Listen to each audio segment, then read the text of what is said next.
un merveilleux thème dans la musique de ce matin, tout sur le Seigneur étant notre refuge, notre sécurité, notre sauveur et notre guide. Toutes de merveilleuses réalités réconfortantes dont nous avons tous fait l'expérience en tant que croyants, bien sûr. C'est dans cette optique que je veux vous emmener dans ce que je crois être le livre le plus réconfortant du Nouveau Testament, le livre de l'Apocalypse. Je dis cela parce qu'il nous parle de l'avenir, et pour ceux qui appartiennent à Christ, les bénis et les pardonnés. L'avenir est tout glorieux. Pourquoi vais-je passer du temps dans l'Apocalypse? Eh bien, une raison est de vous aider à comprendre l'avenir, afin que nous puissions mettre de côté une partie de la folie qui se passe dans le monde à propos du changement climatique, du réchauffement de la planète et de toutes les choses qui sont dites de manière très destructrice. L'histoire de la Terre est vraiment une histoire de la bonté de Dieu. Il a rempli la Terre de bonnes choses. Nous devons être féconds et nous multiplier, ne pas arrêter d'avoir des enfants parce que nous pensons que le climat va nous anéantir. Nous devons lui rendre grâce pour toutes les grâces communes et, à ce stade particulier de l'histoire civilisée, nous sommes les bénéficiaires d'une quantité massive d'avancées qui ont rendu la vie tellement meilleure, tellement plus riche, tellement plus facile. C'est la grâce commune. Cependant, on a l'impression que les gens ne sont pas intéressés à remercier Dieu pour tout ce qu'il a fourni et dont nous pouvons profiter pleinement, mais qu'ils veulent plutôt nous ramener à une époque primitive. Ils veulent nous faire reculer. Ils veulent que nous méprisions les bonnes choses que le Seigneur a placées sur cette terre pour que nous en profitions, et ce, ostensiblement, parce qu'ils ont une peur démesurée et insensée de ce qui pourrait arriver à la planète. Eh bien, nous savons ce qui se passe, et c'est Dieu qui va décider quand le drame se terminera finalement. Et c'est ce qui se trouve dans le livre de l'Apocalypse. Mais plus que cela, le livre de l'Apocalypse exalte la gloire de Jésus-Christ plus que tout autre livre. Et cela m'a toujours préoccupé et attristé, que le livre qui rend plus gloire à Christ que tout autre livre de la Bible soit mal compris, mal interprété et même négligé. Pour beaucoup, le livre de l'Apocalypse est un livre fermé et scellé, exactement ce que Dieu ne voulait pas qu'il soit. Maintenant, certaines choses que Dieu a l'intention de sceller, dans Daniel chapitre 12, verset 9, il est dit « Ces paroles seront tenues secrètes et scellées jusqu'au temps de la fin. » Et nous savons que Deutéronome chapitre 29, verset 29 dit « Les choses cachées sont à l'Éternel, notre Dieu. » Il y a certaines choses que nous ne pouvons pas savoir, mais le livre de l'Apocalypse n'entre pas dans cette catégorie. En fait, c'est tout le contraire. Il commence particulièrement au verset 3 par une promesse. « Heureux celui qui lit et ceux qui entendent les paroles de la prophétie et qui gardent les choses qui y sont écrites, car le temps est proche. » Il y a une urgence dans ce livre alors qu'il nous livre l'avenir. Quand vous allez dans l'Apocalypse, vous retournez dans le futur. C'est une révélation, un dévoilement. Il ne faut pas l'ignorer. Il ne faut pas le mal interpréter, le mal comprendre. Il ne faut pas le sceller.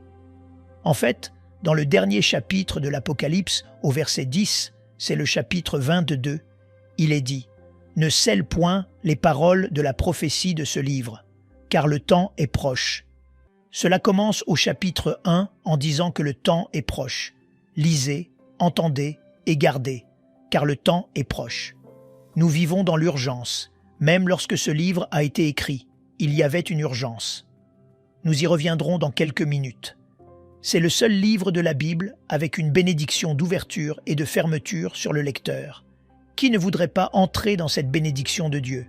Vous êtes béni si vous le lisez, béni si vous le comprenez, et béni si vous le gardez.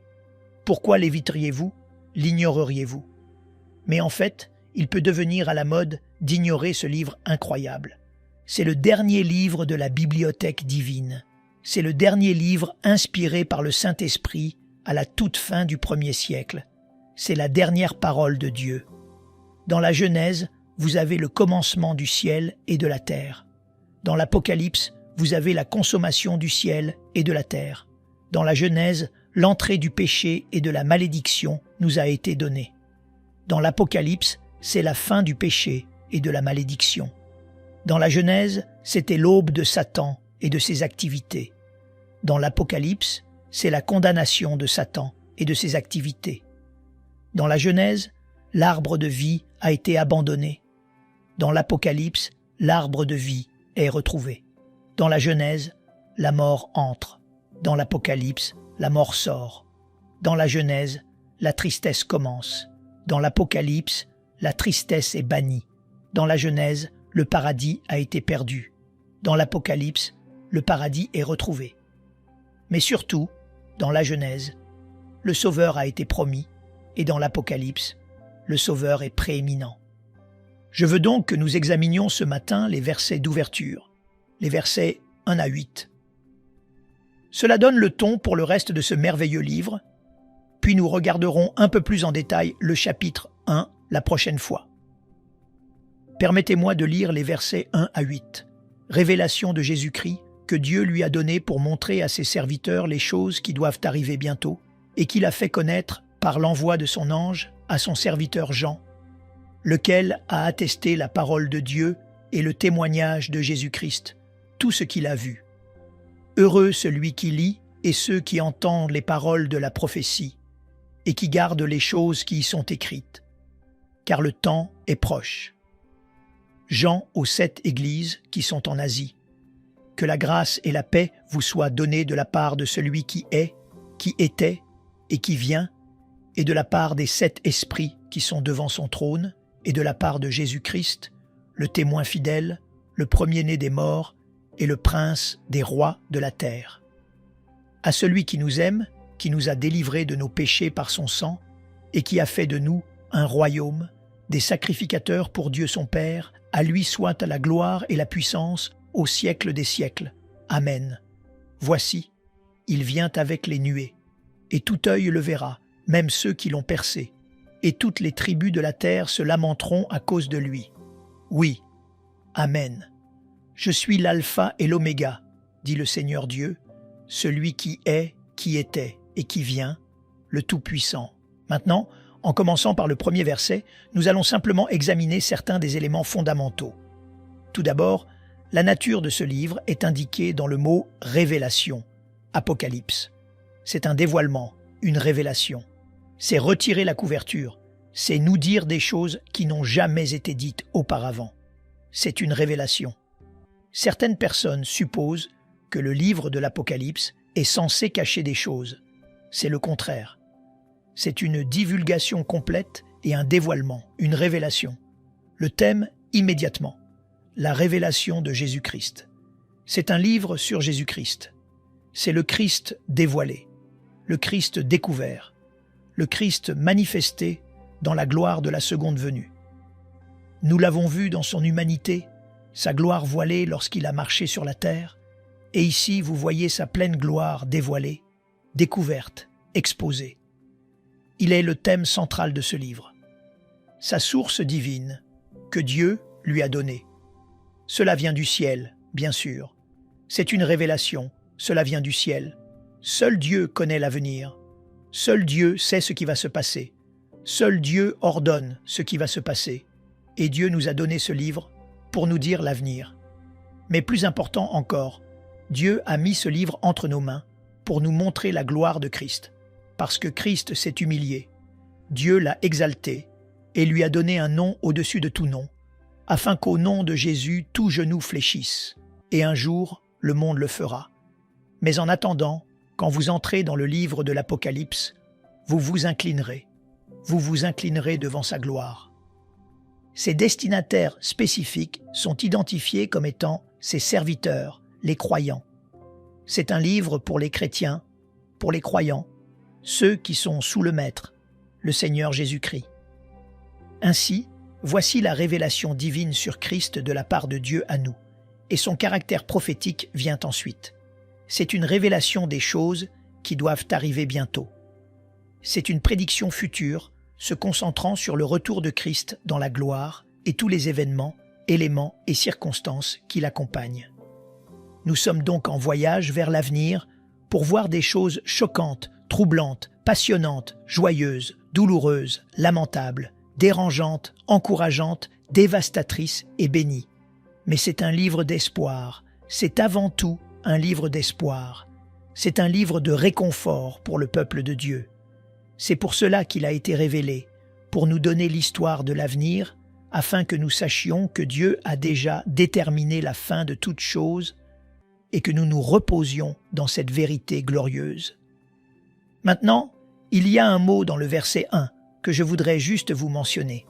Les choses qui doivent arriver bientôt.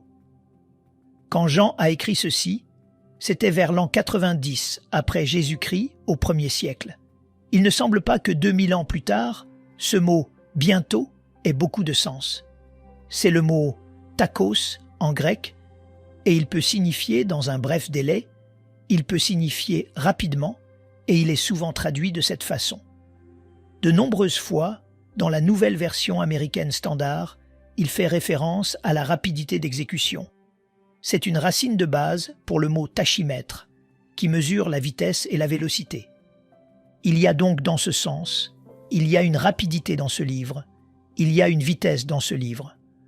Vous commencez avec l'apôtre Jean au chapitre 1 et vous vous retrouvez dans l'état éternel au chapitre 22 et en très peu de temps, vous pourriez vous asseoir et lire toute l'histoire du passé et de l'expérience de Jean jusqu'aux nouveaux cieux et à la nouvelle terre, l'état éternel. Il y a donc une vitesse et une vélocité dans ce livre et sa chronologie est claire comme du cristal. La section prophétique, la majeure partie de la section prophétique, va du chapitre 4 au chapitre 19 et examine une période de 7 ans dans le futur appelée la tribulation. Elle est identifiée comme 7 ans, donc cette section du chapitre 4, elle est introduite au chapitre 5, elle est introduite au chapitre 6. La tribulation commence et va jusqu'à la venue de Christ au chapitre 19. C'est une lecture rapide d'une période de 7 ans dans le futur, une période où Dieu déchaîne le jugement dans le monde. Il y a donc un sens que ce livre est un voyage rapide à travers l'histoire future et il culmine avec le règne millénaire de Christ au chapitre 20, puis les nouveaux cieux et la nouvelle terre, et les 2 derniers chapitres. Mais je ne pense pas que l'idée de rapidité ou de vitesse soit le point de bientôt. Je pense que bientôt est une bonne traduction de taku ici. Cela signifie simplement cela, bientôt. Bientôt. Et cela apparaît également à la toute fin de l'Apocalypse au chapitre 22. Et vous verrez quand j'aurai terminé combien de fois ce livre est encadré par la même déclaration. Mais au chapitre 22, au verset 12, « Voici, je viens bientôt », c'est le même mot, bientôt. « Voici, je viens bientôt », c'est le dernier chapitre. Aussi au chapitre 22, verset 20, « Oui, je viens bientôt ». Cela signifie qu'il y a une imminence dans sa venue. Vous voyez le même mot au chapitre 2, verset 16, où notre Seigneur écrit à une église spécifique et dit « Je viendrai à toi bientôt, et je combattrai contre eux avec l'épée de ma bouche. » Et il est venu contre cette église. C'est historiquement arrivé. Au chapitre 3, verset 11, même mot. « Je viens bientôt, retiens ce que tu as. » Chapitre 11, verset 14, devrait être traduit de la même manière. Nous lisons ceci. Le second malheur est passé.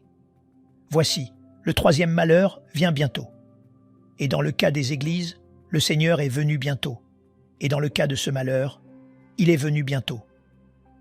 Donc, le mot s'intègre mieux s'il est traduit par « bientôt », et nous le voyons également au chapitre 22, au verset 7. Le Seigneur vient bientôt. C'est donc un livre prophétique, mais il est destiné à être dans nos esprits comme quelque chose qui vient à tout moment. C'est ce que nous appelons la doctrine de l'imminence. C'est le prochain événement sur le calendrier prophétique rédempteur de Dieu. Les gens me demandent souvent ce qui doit se passer avant que le Christ ne puisse venir. Réponse : rien, rien, rien. Prophétiquement, il vient bientôt et il vient bientôt depuis 2000 ans. Cela n'exclut pas un temps d'attente, évidemment, cela fait 2000 ans, mais l'Église a toujours vécu dans cette attente. Vous le trouvez même dans le langage des épîtres du Nouveau Testament. Je ne vous donnerai qu'une illustration. 1 Pierre, chapitre 4, verset 7. La fin de toute chose est proche.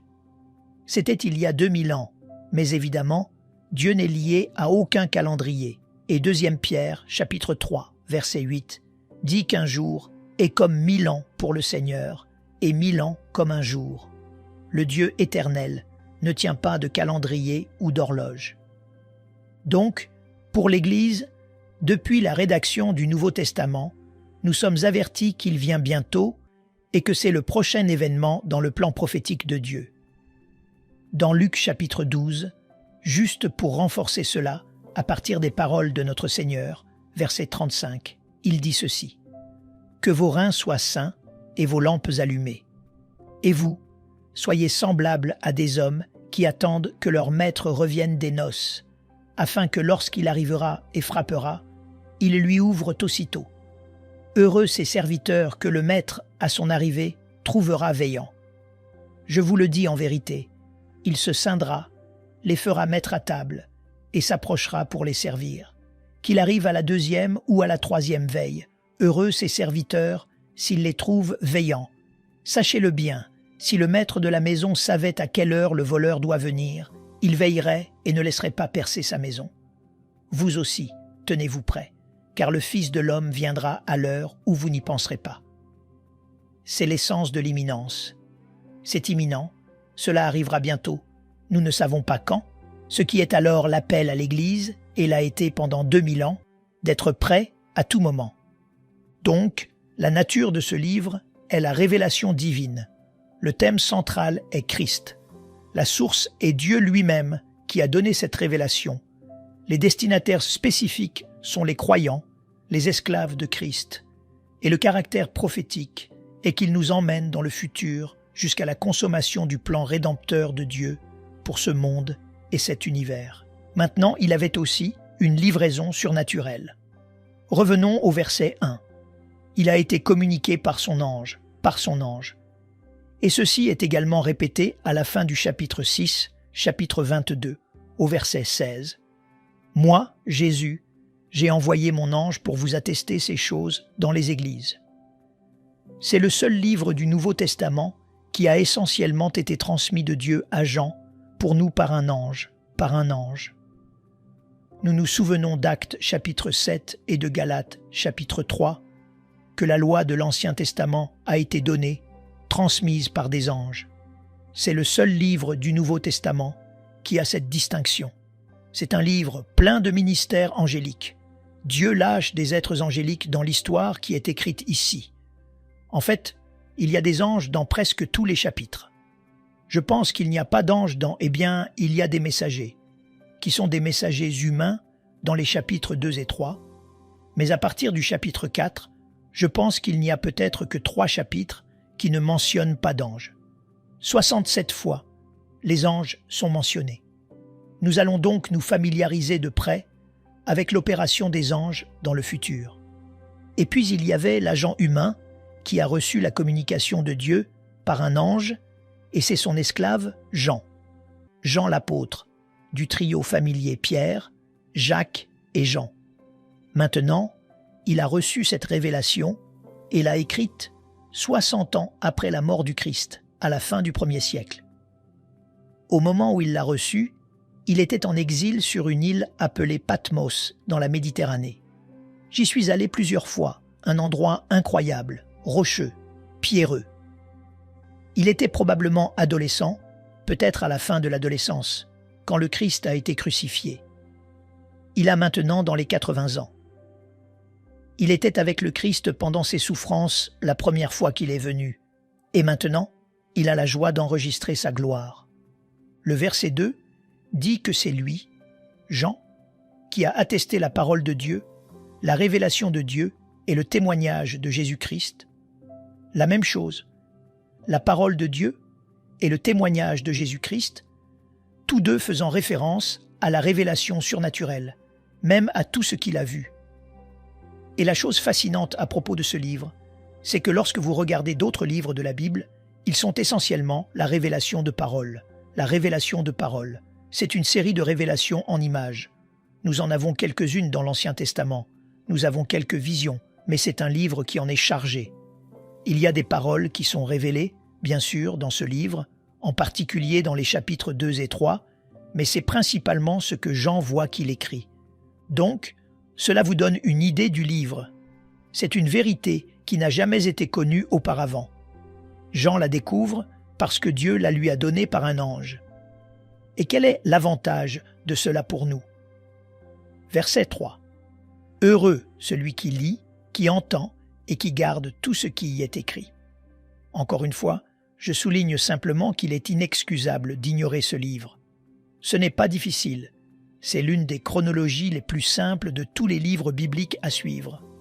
Et pourquoi l'ignoreriez-vous quand il est dit au verset 3 « Heureux celui qui le lit, qui l'entend et qui le garde ». C'est simplement chargé de bénédiction. Et encore une fois, cette même promesse est donnée au chapitre 22. Heureux celui qui entend les paroles de la prophétie de ce livre. Et Jean dit « Je suis celui qui a entendu et vu ces choses ».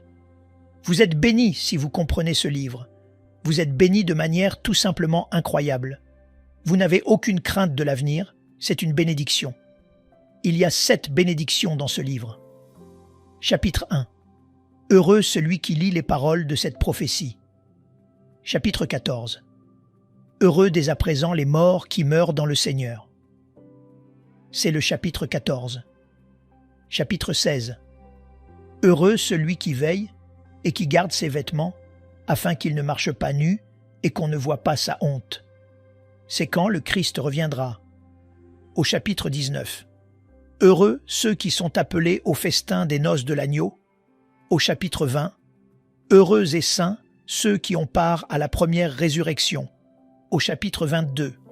Heureux celui qui garde les paroles de la prophétie de ce livre.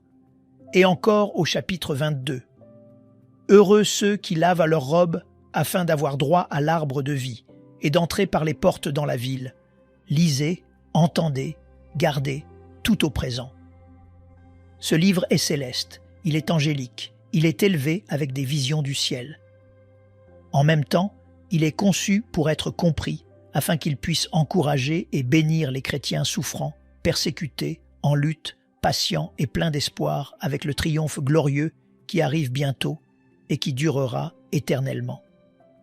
Ces 7 bénédictions, 7 béatitudes, sont cohérentes avec la façon dont ce livre est conçu. De nombreux 7 sont dans ce livre. Écoutez simplement ceci. 7 églises, 7 esprits, 7 chandeliers, 7 étoiles, 7 lampes, 7 sceaux, 7 cornes, 7 yeux, 7 anges, 7 trompettes, 7 tonnerres, 7 mille, 7 têtes, 7 couronnes, 7 anges, 7 plaies, 7 coupes ou bols, 7 montagnes, 7 rois. Ce n'est pas par hasard. Ce n'est pas par hasard. Et puis, il y a, comme je viens de le souligner, 7 béatitudes. Heureux, heureux, 7 temps de jugement, 7 divisions de chacune des lettres aux 7 églises, 7 « Je suis » de Christ et 7 doxologies. Pourquoi autant de 7? Parce que c'est le nombre de la plénitude et de l'accomplissement. Cela remonte à Genèse chapitre 2, verset 3. Et le 7e jour, qu'a fait Dieu? Il s'est reposé parce que tout était terminé. Ce livre est la plénitude de la révélation de Dieu. Et quand cette histoire est terminée, c'est la fin de tout en ce qui concerne cet univers. C'est la fin. Au chapitre 22 encore, verset 18, « Je le déclare à quiconque entend les paroles de la prophétie de ce livre. Si quelqu'un y ajoute quelque chose, Dieu le frappera des fléaux décrits dans ce livre. Donc, quand Dieu dit « Je me déconnecte », c'est tout. Et si vous venez et que vous voulez ajouter quelque chose que vous pensez être une révélation de Dieu, vous risquez de recevoir les fléaux qui sont écrits dans ce livre. Et d'autre part, le verset 19 dit « Et si quelqu'un retranche quelque chose des paroles du livre de cette prophétie, Dieu retranchera sa part de l'arbre de vie et de la ville sainte décrit dans ce livre. » C'est assez sérieux.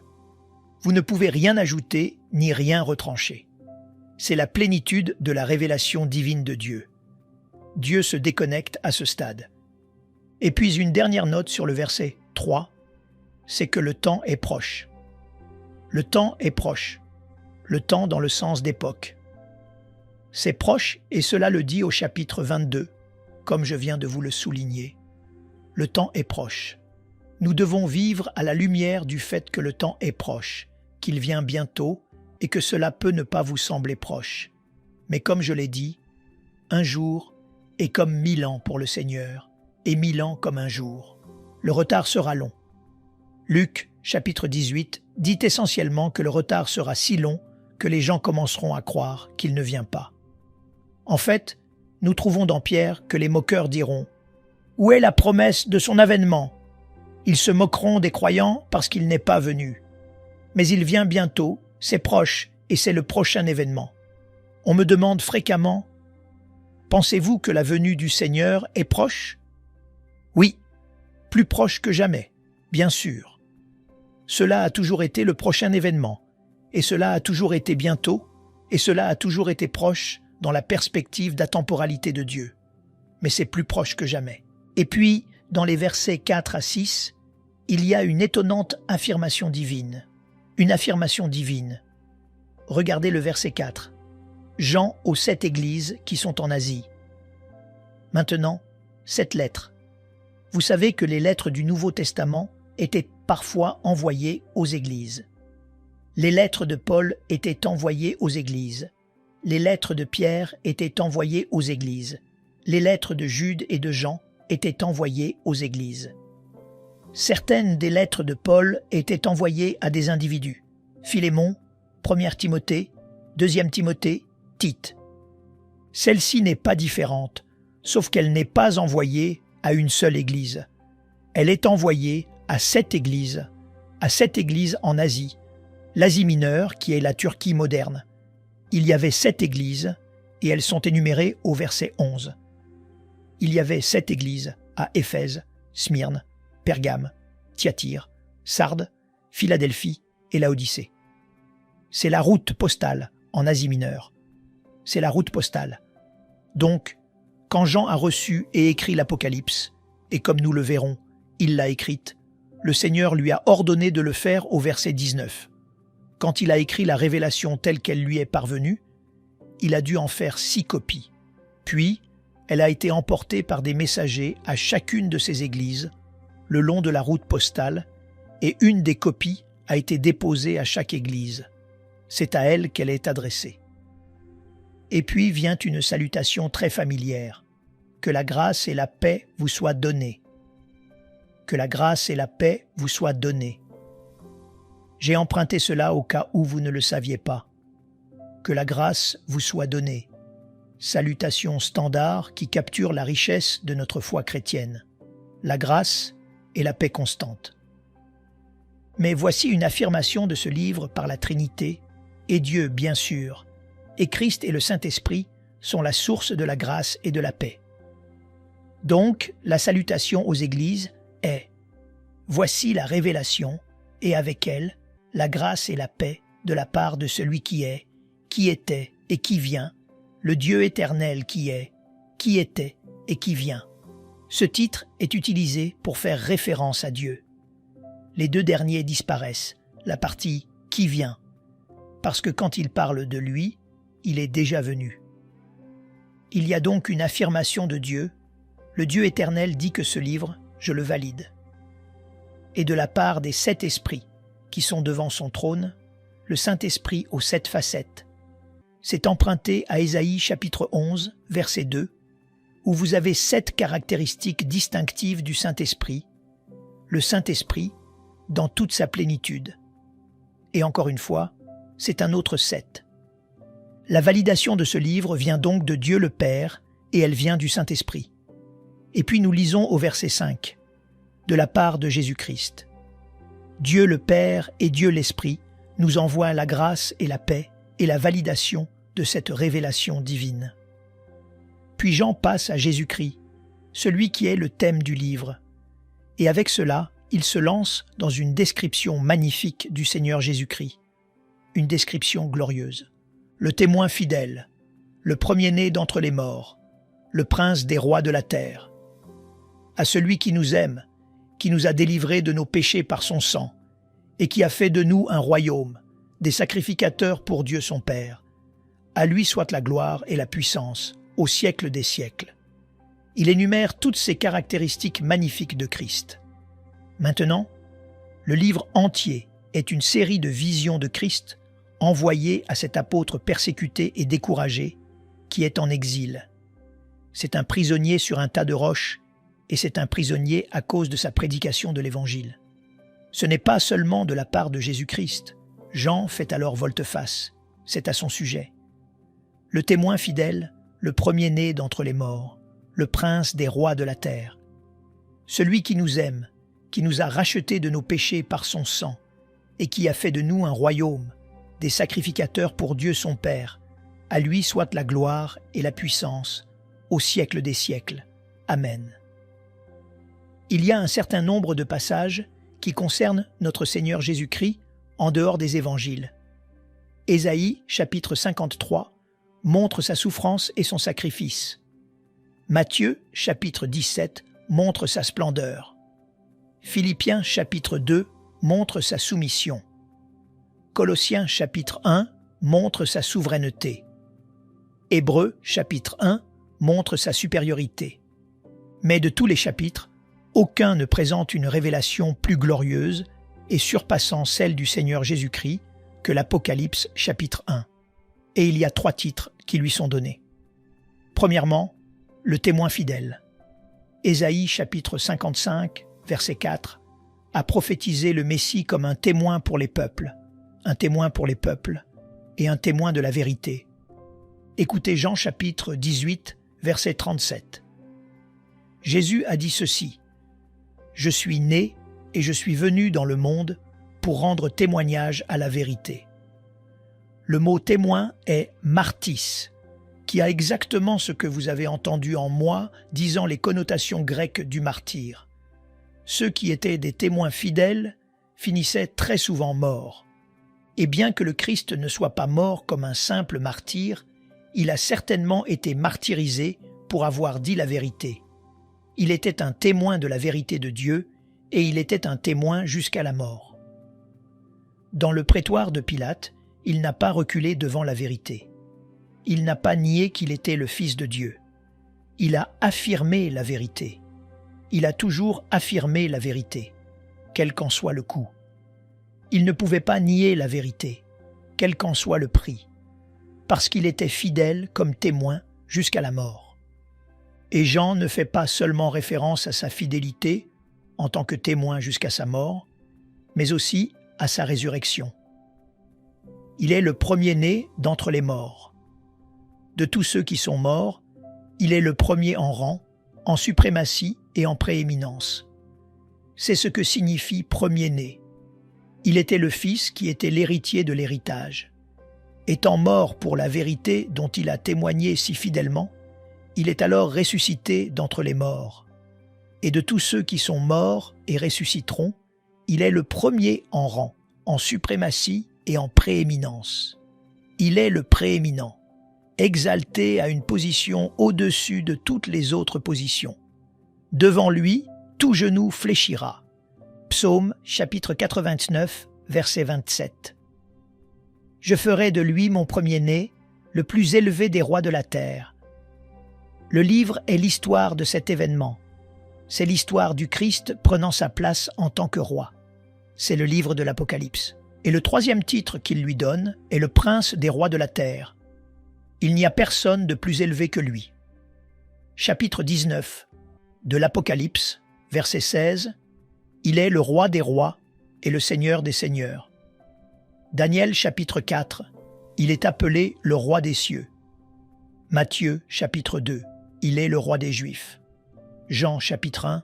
Il est le roi d'Israël. Premier chapitre de Timothée. Il est le roi des siècles. Psaume chapitre 24. Il est le roi de gloire. Apocalypse chapitre 15. Le roi des saints. Et puis, au chapitre 19, le roi des rois. C'est tellement écrasant pour Jean qui va recevoir cette révélation, c'est tellement écrasant qu'il éclate en une doxologie. Regardez le verset 5. À celui dont il vient de parler, le témoin fidèle, le premier-né d'entre les morts, le prince des rois de la terre, à celui qui nous aime, qui nous a délivrés de nos péchés par son sang, et qui a fait de nous un royaume, des sacrificateurs pour Dieu son Père. À lui soit la gloire et la force, au siècle des siècles. Amen. C'est un hymne de louange exalté envers celui qui nous aime. Pas nous a aimés, qui nous aime, au présent. Nous pensons souvent à l'amour de Dieu en termes d'expérience passée. L'amour de Dieu est une réalité présente. Il est en pleine force en ce moment, comme quand il a livré Jésus aux horreurs de la croix du Calvaire. Il est celui qui nous aime, et parce qu'il nous aime, il a fait de nous un royaume, une désignation collective pour tous les croyants. Il nous a fait entrer dans son royaume, la sphère de la domination de Dieu, où les gens entrent par la foi grâce à l'œuvre de Christ sur la croix et à la résurrection. Il nous aime suffisamment pour faire de nous un royaume, une communauté de saints, pour toujours sous sa domination et sa protection aimante. Il nous a donné la royauté, une lignée royale pour régner avec lui. Et une autre preuve de son amour est qu'il a fait de nous des sacrificateurs pour Dieu son Père. C'est la fin de la sacrificature. La sacrificature ironique est abolie.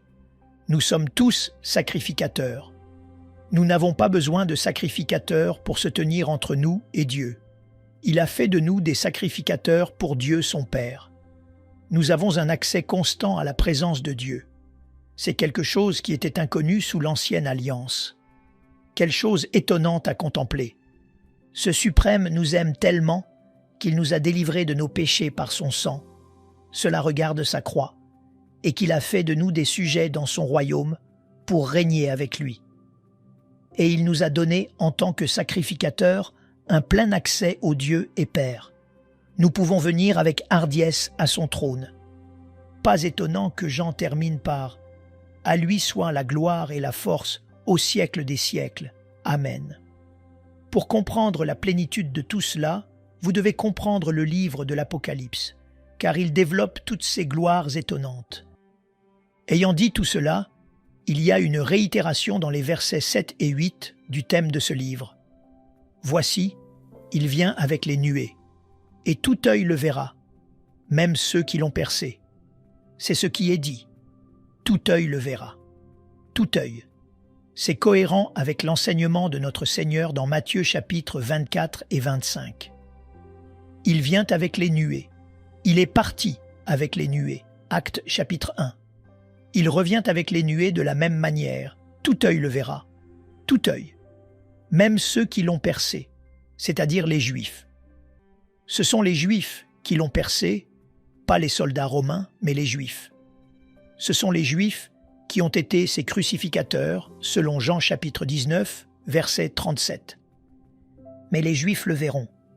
Certains d'entre eux auront déjà été sauvés quand il arrivera sous l'influence des 144 000 et des 2 témoins d'Apocalypse, chapitre 11. Zacharie chapitre 12 dit qu'ils regarderont vers celui qu'ils ont percé et qu'ils se lamenteront sur lui comme on se lamente sur un fils unique. Et le salut leur sera ouvert. Donc, quand ces Juifs, le peuple qui l'a percé, le verront, ils se lamenteront. Et la lamentation dans Zacharie est étonnante. Ils se lamentent sur leurs péchés de génération en génération, et de génération en génération de rejet de leur Messie. Mais pas seulement les Juifs le verront et se lamenteront. Toutes les tribus de la terre, les nations, tous les autres se lamenteront sur lui. Leur lamentation est différente. Ce n'est pas la lamentation de la repentance, selon Zacharie. Les Juifs se lamenteront dans une repentance massive à l'échelle nationale, mais pas les nations. Ils se lamenteront d'une manière différente. C'est un mot différent. Le mot concernant la lamentation des Juifs dans Zacharie est un mot qui est utilisé pour la repentance. Ce mot pour les nations est littéralement « kopto » et il signifie « couper ». Il a à voir avec la religion païenne où, lorsque les gens étaient dans une lamentation horrible, ils se coupaient, comme les prophètes frénétiques et paniqués de Baal qui se coupaient, 1er Roi, chapitre 18. Ce n'est pas la lamentation de la repentance, mais tous se lamenteront. Certains dans la repentance, les Juifs. Toutes les tribus de la terre se couperont. Ils feront plus que cela. Ils appelleront les montagnes à les écraser, à les cacher de sa face. Apocalypse, chapitre 6. Et leur réponse finale, il en est ainsi. Amen. Amen. Un mot final. C'est certain. Pourquoi? Verset 8. Je suis l'alpha et l'oméga. Que veut dire Dieu par là? L'alpha et l'oméga sont les premières et dernières lettres de l'alphabet grec. Chaque mot qui est jamais prononcé, chaque vérité qui est jamais articulée, tout ce qui est jamais connu est communiqué par ces lettres, de l'alpha à l'oméga, ou Aleph Tav en hébreu. Que dit Dieu? Il dit que l'alphabet, qui est un moyen ingénieux de stocker et de communiquer toute la connaissance, l'alphabet, lorsqu'il est arrangé dans des combinaisons presque infinies, détient et transmet toute la connaissance. Dieu dit « J'ai toute cette connaissance et je vous dis que cela va arriver. » C'est Dieu qui dit « Je sais tout, je sais tout. Vous ne pouvez pas former un mot dont je ne sais rien. » Il sait. Le Christ vient. Il sait tout le reste. Il a toute la connaissance. Il n'y a rien qu'il ne sache pas. Il n'y a rien qui puisse exister en dehors de sa connaissance. Par conséquent, il n'y a rien qui puisse altérer ce plan. De plus, non seulement il sait tout, omniscience, mais il dit, Jean écrit, dit le Seigneur Dieu, qui est, qui était et qui vient. Il n'est pas seulement omniscient, il est omniprésent. Il affirme la présence éternelle du Dieu éternel dans toutes les affaires, tous les problèmes, toutes les personnes, tous les événements, tous les lieux, toutes les réalités, pour toute l'éternité. Tout est connu de lui. Rien n'est inconnu de lui. Et il est toujours présent dans tout. Et le Dieu toujours présent dit « Parce que j'ai toute la connaissance et parce que je suis partout, tout le temps, ce que je dis concernant la venue du Christ arrivera. » Et puis il signe à la fin du verset 8 « Le Tout-Puissant ». C'est l'omniscience de Dieu, l'omniprésence de Dieu et l'omnipotence de Dieu qui garantissent que cela arrivera. Jésus-Christ a quitté le ciel une fois pour la terre dans l'humiliation. Il le fera à nouveau dans l'exaltation. Il a quitté le ciel une fois pour être tué. Il le fera à nouveau pour tuer. Il a quitté le ciel une fois pour servir. Il le fera à nouveau pour être servi. Il a quitté le ciel une fois pour offrir la grâce. Il le fera à nouveau pour exiger la justice. Il a quitté le ciel une fois pour chercher et sauver. Il le fera à nouveau pour chercher et détruire.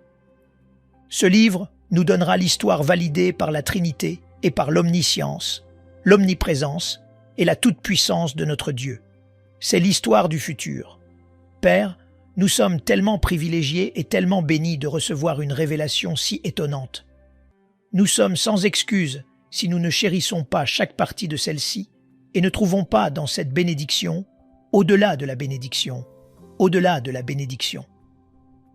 Merci de nous avoir révélé cela. Nous savons qu'il y a beaucoup de choses que nous ne pouvons pas comprendre, mais voici quelque chose que nous pouvons et devons comprendre, que tant de gens ignorent, tant de gens pensent qu'ils ne sont pas tenus de comprendre ce livre parce qu'il est trop difficile, alors que vous nous avez commandé de le lire, de l'apprendre, de le garder, puis avec Jean, d'éclater en exaltation et en louange à cause de ces vérités glorieuses, et de dire avec lui « Oui, viens, Seigneur Jésus, à toi soit toute puissance et gloire, domination pour toujours. Amen. » Nous aimerions vous donner l'opportunité de faire de Jésus le Seigneur de votre vie.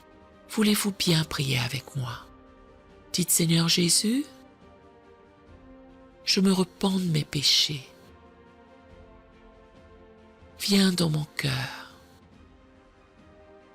Je fais de toi mon Seigneur et Sauveur. Et merci Seigneur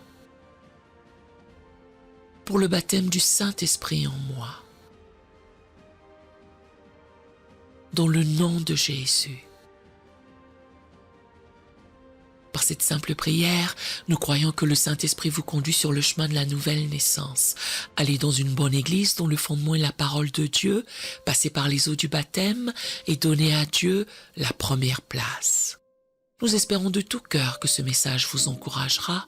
Si vous connaissez quelqu'un qui puisse être encouragé, s'il vous plaît, envoyez-le lui pour nous aider à atteindre plus de gens et à propager l'Évangile. Édifions le corps de Christ ensemble. Appuyez sur la cloche des notifications et merci infiniment de nous soutenir en vous abonnant à notre chaîne. N'hésitez pas à laisser vos requêtes de prière dans la section des commentaires. Sachez que même si vous ne voyez pas de réponse à votre requête, que ce soit sur YouTube, email, Facebook ou sur Messenger, nous avons prié pour vous. Nous invitons humblement le corps de Christ à soutenir chaque requête en écrivant une prière dans la section commentaires. Tenez-vous ferme dans la foi avec nous pendant que nous prions. Que la grâce et la paix du Seigneur Jésus-Christ soient avec vous tous et qu'il vous bénisse merveilleusement.